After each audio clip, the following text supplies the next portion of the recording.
اللہ نے تمہیں پیسے دیے ہیں, نئی گاڑی تم نے خریدی ہے, چھوٹے بچے کا جوتا کیوں باندھ دیا آگے تم نے؟ جوتا باندھنے سے اگر یہ ایکسیڈنٹ سے, حادثے سے گاڑی بچ سکتی ہوتی ہے تو پھر پاکستان کے جتنے پی آئی اے کے جہاز ہیں سب پر باندھ دینا چاہیے, سب پہ جوتے لٹکے ہوئے ہوں. عجیب تم نے فلسفہ تراشا. کسی نے جو ہے وہ کالی رنگ کی پٹی باندھ دی نیچے, اس سے اس کو نظر نہیں لگے گی. گھوڑے کے پاؤں کے نیچے جو کھری لگی ہوئی ہوتی ہے, کچھ لوگوں نے اپنے گھروں میں وہ باندھی ہوئی ہوتی ہے کہ اس سے ہمارے گھر کے اندر کوئی مصیبت نہیں آئے گی, کوئی تکلیف نہیں آئے گی. کسی نے ہنڈیا اپنے گھر کے اوپر الٹی رکھی ہوئی ہوتی ہے, یہ ہنڈیا بچا لے گی. اور میاں ہنڈیا کیا بچائے گی تجھے؟ اللہ کے قہر سے کچھ نہیں بچا سکتا. جب تمہارے اوپر کوئی مصیبت نازل ہونی ہے تو کچھ نہیں بچا سکتا. اگر بچنا چاہتے ہو تو پھر اللہ سے استغفار کرو, اللہ تعالیٰ کی تسبیح کرو, اللہ کی تحلیل کرو, میرے حضور پہ درود پڑھو, پھر دیکھنا کہ مصیبتیں ٹلتی ہیں یا نہیں ٹلتی. تو یہ خام خواہ کے رکیے اور یہ عامل لوگ جو ہیں ان کا تو کام ہی یہی ہے. ان کا کام چلتا ہے لوگ ذوف الاعتقادی میں مبتلا رہے ہیں اور یہ کہہ دیتے ہیں کہ آپ کے خاندان میں ایک منحوس عورت ہے, یہ اس کا کیا ہوا ہے, تو کوئی نہ کوئی منحوس تو پہلے ہی انہوں نے طے کر رکھی ہوتی ہے, فوراً ذہن وہاں جا کلک ہو جاتا ہے.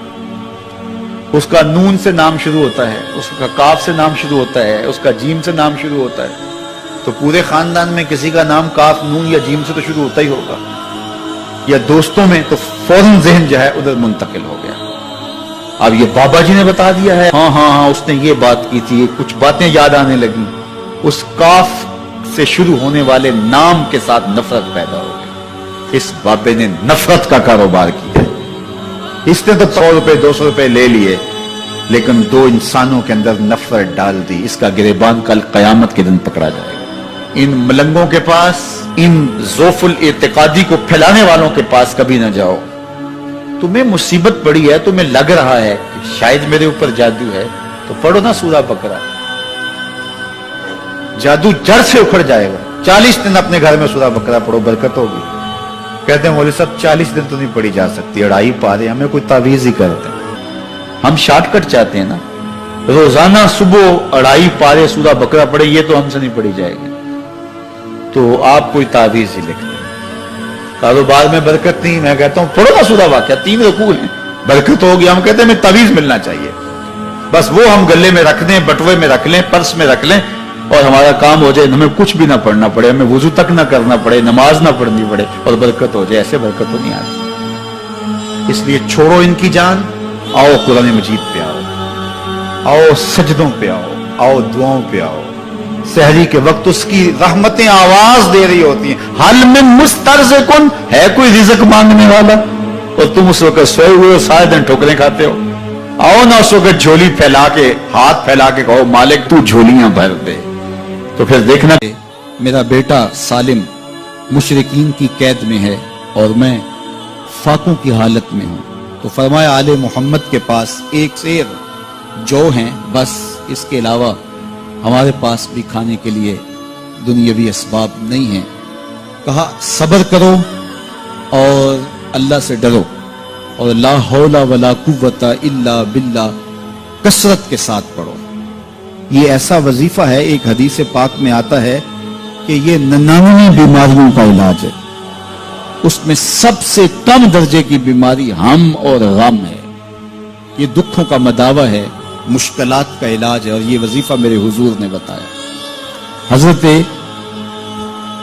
ابو ذر غفاری رضی اللہ تعالیٰ عنہ کو حضور نے 5 چیزیں بتائی تھی. ان میں سے 5ویں چیز یہ تھی کہ ابو ذر کثرت کے ساتھ لا حول ولا قوت الا باللہ پڑھا کرو.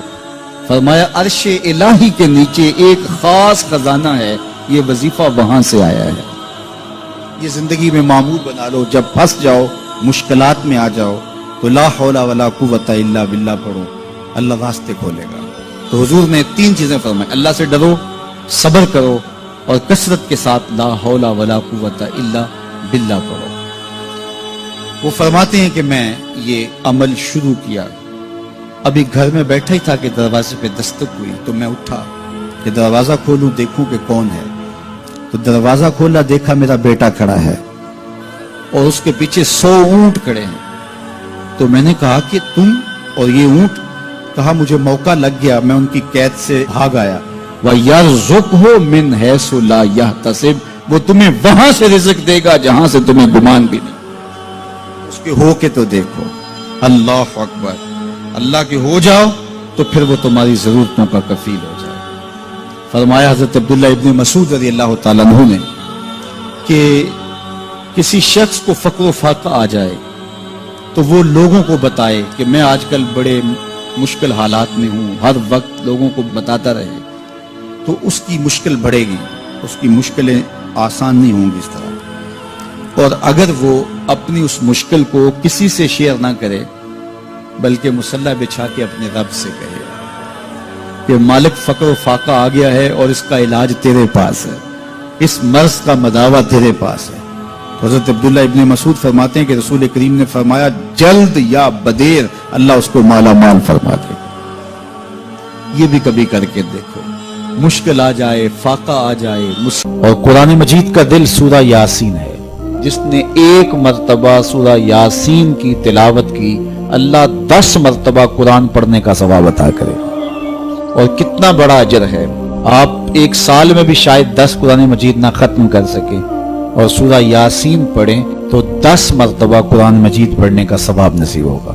تو اپنی صبح کا آغاز سورہ یاسین سے کیا کریں، نماز فجر کے بعد اشراق تک سورہ یاسین پڑھ لیا کریں۔ سورہ یاسین اگر آپ پڑھ کے اپنے دن کا آغاز کرتے ہیں، آپ کا سارا دن خیر سے گزرے گا۔ اس دن اگر کاروبار کریں گے تو برکت ہوگی، اس دن بہت ساری بیماریوں سے، آفات و بلیات ارضیہ و سماویہ سے بچے رہیں گے، لوگوں کے شر سے، حادثات سے محفوظ رہیں گے۔ میرے حضور نے ارشاد فرمایا قرآن مجید میں ایک سورت ہے جس کی 30 آیات ہیں، اگر کوئی شخص اس کی تلاوت کرتا ہے تو وہ سورت پڑھنے والے کی شفاعت کرتی ہے، اور اتنی بار شفاعت کرتی ہے کہ اس کو بخشوا کے چھوڑتی ہے۔ وہ سورت کون سی ہے؟ وَهِيَ تَبَارَكَ الَّذِي بِيَدِهِ الْمُلْكُ، یہ سورۃ الملک ہے، 30 آیتیں ہیں۔ جو شخص اس کی تلاوت کرے یہ اتنی بار سفارش اللہ کی بارگاہ میں کرتی ہے کہ اپنے پڑھنے والے کو بخشوا کے چھوڑتی ہے۔ تو اپنے دن کا آغاز سورہ یاسین سے کریں اور اپنی شب کا آغاز سورہ ملک سے کریں۔ سونے سے پہلے سورہ ملک کی تلاوت ضرور کر لیں، انشاءاللہ اس سے رات برکت سے گزرے گی۔ جس نے ایک دن میں 100 مرتبہ سبحان اللہ و بحمدہ پڑھا، کتنی مرتبہ؟ 100 مرتبہ کیا پڑھا؟ سبحان اللہ و بحمدہ، فرمایا کہ اس کے گناہ سمندر کی جھاگ کے برابر بھی ہوں تو اللہ معاف فرما دے گا۔ تو یہ اپنے وظائف میں شامل کر لیجئے، سبحان اللہ و بحمدہ۔ اور حدیث بخاری ہے کہ 2 کلمے ایسے ہیں جو اللہ کو محبوب ہیں اور زبان پر مشکل نہیں، زبان پر بڑے آسان ہیں، اور جب میزان پہ رکھے جائیں گے تو پلڑے کو جھکا دیں گے، بڑے بھاری ہیں میزان پہ۔ وہ 2 کلمے یہی ہیں، سبحان اللہ و بحمدہ، سبحان اللہ العظیم۔ تو اگر اس کو 100 مرتبہ روزانہ پڑھے تو سمندر کی جھاگ کے برابر بھی گناہ ہو تو اللہ معاف فرما دیتا ہے۔ اللہ فرماتا ہے ما یفعل اللہ بعذابکم، وہ تمہیں عذاب دے کے کیا کرے گا؟ ذرا لہجہ دیکھیے، ذرا انداز، ما یفعل اللہ بعذابکم، وہ تمہیں عذاب دے کے کیا کرے گا؟ تم اس کی مخلوق ہو، اپنے دستے قدرت سے اس نے تمہیں بنایا ہے، تو وہ تمہیں عذاب دے کے کیا کرے گا؟ اس کی ضرورت نہیں ہے کہ تمہیں عذاب دے، نہ اس کی چاہت ہے کہ تمہیں عذاب دے، کوئی خود چھلانگے لگائے تو اس کی مرضی۔ فرمایا کہ ما یفعل اللہ بعذابکم، وہ تمہیں عذاب دے کے کیا کرے گا؟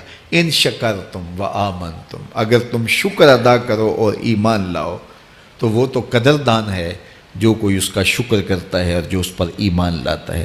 تو اللہ اس کے لیے عذاب نہیں رکھا، اس کے لیے رحمتیں رکھی ہوئی ہیں۔ تمہیں دستے قدرت سے بنایا ہے اور وہ تمہیں خوش دیکھنا چاہتا ہے، تمہیں خوشحال دیکھنا چاہتا ہے، تمہیں سرشار دیکھنا چاہتا ہے، تمہیں نہال دیکھنا چاہتا ہے، تمہاری زندگی کو خوشگوار دیکھنا چاہتا ہے۔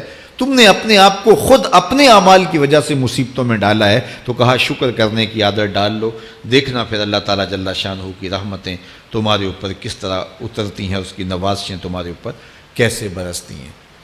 توکل اگر ہم سیکھ جائیں تو توکل ایک ایسی دولت ہے کہ جو خوشحال زندگی کی ضمانت بنتی۔ جب ہم اللہ پر توکل نہیں کرتے اور ہم سمجھتے ہیں یہ سب کچھ ہماری محنت کا نتیجہ ہی ہوگا، اور نتیجہ جب نہیں آتا تو پھر ہم بے چین مضطرب ہو جاتے ہیں، اور جب ہم اس پہ توکل کر لیں تو پھر ہمارا صرف اتنا ہی کام ہے کہ میاں ہم یہ کام کر رہے ہیں، بس یہ حکم، ہم بیج بو رہے ہیں، بس یہ حکم ہے اور بو رہے ہیں، باقی اس پہ بھروسہ ہے، یہ کام اس کا ہے کہ اس نے اس کو اگانا ہے، اس کے اوپر پھل لگانے ہیں۔ تو جب اس پہ توکل ہو جائے تو بندہ سوکھا رہتا ہے، ورنہ بندہ مشکل میں مبتلا ہو جاتا ہے۔ بسا اوقات ایسا ہوتا ہے کہ بندہ ایک منصوبہ تیار کرتا ہے، اس کا عملی نتیجہ اس کو سامنے نظر آ رہا ہوتا ہے، لیکن نتیجہ بالکل الٹ جاتا ہے۔ سید علی المرتضیٰ فرماتے ہیں میں نے اپنے ارادوں کی شکست سے ہی اپنے رب کو پہچانا ہے، کہ میں ایک منصوبہ تراشتا ہوں کہ یہ اور یوں ہوگا اور وہ ہونا چاہیے، لیکن نتیجہ وہ نہیں آتا، تو کوئی طاقت ہے اس کا جو نتیجہ بدل دیتی ہے۔ تو بندہ اس طاقت پہ یقین کرتے، اس پہ توکل کر کے جو ہے وہ اس پہ بھروسہ کر لے تو زندگی سوکھی ہو جاتی ہے۔ مغرب میں جو اللہ پر یقین نہیں رکھتے وہ خودکشی کر لیتے ہیں کہ یہ کیوں ہو گیا، ایسا نہیں ہونا چاہیے تھا، لیکن ہم خودکشی اس لیے نہیں کرتے، ہم کہتے ہیں میرا رب جس طرح چاہے اس طرح ہی ہوتا ہے، جو اس نے طے کیا ہوا ہے وہ کر کے رہتا ہے، اس لیے تم اس پہ توکل کر لو اور اس پہ بھروسہ کرو۔ حضور علیہ الصلوۃ والسلام نے فرمایا لو انکم توکلون علی اللہ حق توکلہ، اللہ پر توکل کرنے کا جو حق ہے اگر تم وہ ادا کر دے تو فرمایا اللہ تمہیں ایسے رزق عطا کرے جیسے پرندوں کو عطا کرتا ہے۔ ہمارا تو کاروبار ہے، یہ فیکٹری ہے، یہ دکان ہے، یہ ہماری نوکری ہے، ہم نے یہاں سے کمائی کرنی ہے۔ پرندوں کا کوئی کاروبار نہیں ہوتا، کوئی نوکری نہیں ہوتی، کوئی ٹھیا، کوئی اڈا نہیں ہوتا جہاں جا کے انہوں نے رزق کے لیے کوئی آغاز کرنا ہوتا ہے، بلکہ حضور نے فرمایا تغدو خماسا وتروح بطانا، جب وہ صبح گھر سے نکلتے ہیں تو خالی پیٹ نکلتے ہیں اور انہیں کوئی اپنی منزل کا تعین نہیں ہوتا، جدھر خیال آیا اڑ گئے ادھر، لیکن کبھی ایسا نہیں ہوا کہ شام کو خالی پیٹ واپس آئے ہوں، کہا وہ پیٹ بھر کے آتے ہیں۔ باہو بولے بن توکل پنچھی اڑ دے، خرچ نہ پلے زیرا ہو، جب گھر سے اڑتے ہیں تو ان کے پلے نہ کوئی خرچ ہوتا ہے، نہ راس المال ہوتا ہے، نہ کوئی اوزار ہوتے ہیں، نہ کوئی ہتھیار ہوتے ہیں، کچھ بھی نہیں ہوتا، یوں ہی گھر سے نکلتے ہیں، کبھی بھی خالی پیٹ نہیں آئے۔ فرمایا اگر اللہ پہ پرندے توکل کر لیں تو اللہ اسے بھی عطا کرتا ہے، تم توکل کرو گے تو تمہیں عطا نہیں کرے گا۔